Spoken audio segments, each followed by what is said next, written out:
Welcome to the channel. In today's video, we will read a story about a man who ex-wife cheating, then showed up in front of his door sometime later with another man's child, asking for reconcile. This is a three-part story, so be sure to like and subscribe for part 2 and 3. Let us begin, shall we? My ex-wife who cheated and abandoned our family years ago shows up at my door with another man's kid wanting to be a family again, so I did a normal reaction that I'm sure everyone will do the same. I slammed the door in her face. Some context here. My ex-wife Alex and I had met when we were in our mid-20s. When I was around 24, we were working at the same firm, and that's how we met. After being in a relationship for 2 years, we got married, and within 3 years of our marriage, we had 2 daughters, now 9 and 7 years old. The second pregnancy was unexpected, and she wasn't happy about it, but she didn't terminate it even though I had told her that it would be okay with me if she did since I didn't want to put her through anything that she didn't want. After our first daughter, things were still great between us, and we were as in love as we could be. But that changed after the second pregnancy. She became really moody and irritable and constantly picked on me or our eldest. I just figured that this was because of all the hormones and stuff and tried to make my peace with this new version of Alex. We thought that this would change after a while, but things just got progressively worse. My daughter and I learned to walk on eggshells around her. I was taking care of everything even though she was supposed to be a stay-at-home mom. She had quit her job of her own volition after our first kid and did all the work around the house along with taking care of our eldest while I worked until she got pregnant for a second time. We had to hire a housekeeper while she was pregnant because she said that she was too tired to do the work around the house along with looking after our kids. I agreed even though it was slightly out of our budget since I wasn't earning enough at the time. I agreed to hire a housekeeper because I didn't want to inconvenience Alex, especially while she was pregnant. I assumed that she would return to looking after the house and kids during the day after our second daughter was born. Also, let me just make it clear that I wasn't one of those husbands who didn't do anything around the house after coming back from work. I did whatever I could to help out even though I used to be exhausted from working. After she gave birth to our younger daughter, I thought that she would take a few months, but then she would bounce back and we could go back to our normal lives. But several months passed and she showed no signs of changing.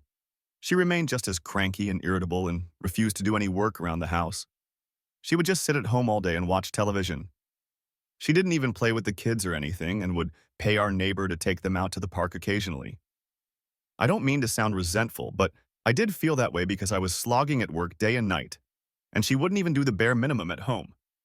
It was also proving quite expensive for me to pay for a housekeeper to do all the cooking, cleaning, and other miscellaneous household chores. I had to take care of all the other expenses as well, and I wanted to save money for our daughter's future too. That was becoming almost impossible because Alex refused to help me out in any way. So after almost 6 months since our younger daughter's birth, I decided that we couldn't go on like this and I had to talk to Alex.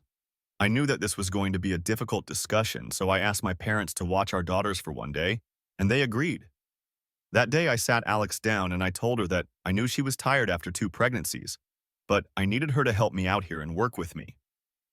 I explained to her that having a housekeeper was becoming too expensive for us, and I needed her to honor her word and go back to doing at least some of the household chores so we could renegotiate and lower the housekeeper's salary and save some money. She was opposed to the idea and said no to it instantly because she said that she was too busy watching the kids to do any of the work around the house and that I should start earning more instead of making up excuses and blaming her for my financial condition. I tried to tell her that I was doing my best already, but she had to do her best as well if we wanted to make this marriage work. I also brought up how she wasn't really looking after the kids because, as far as I knew, she would just let them watch television with her and they would sit with her for hours while she watched tacky reality TV. This is what the housekeeper had once mentioned to me conversationally. I soon realized that bringing that up was a huge mistake because she flared up and accused me of spying on her through the housekeeper. She went on a tirade against me after that and said that she was not going to stand this anymore, that she was done being pushed around by me and being forced to do all the work while I did nothing except sit at a desk for a few hours every day. She then told me that this was my fault that I couldn't afford to have a housekeeper, and that it was a shame that I had to beg her to help me out since I was supposed to be the man of the house. It was all really illogical, and she was just grasping at straws to somehow make it seem like there was nothing wrong with her not doing anything all day, and I was the crazy one for expecting her to actually contribute and pull her weight around the house. We ended up getting into a massive fight, and she called me a loser who couldn't afford to be with a woman like her anyway. I retaliated by calling her a lazy cow who had already failed at being a good mother given how scared our eldest daughter was of her. And now she was failing at being a wife as well. That remark really got to her, and she shoved me really hard.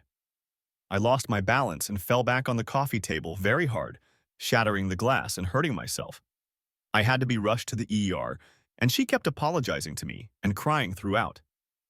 Luckily, it was just my back that was hurt, and it was all just surface-level injuries, but I could have seriously hurt myself, and I didn't trust Alex anymore. I told her that she had to move out because I didn't trust her around the kids since there was no telling when she might lose her temper around them and end up hurting them as well.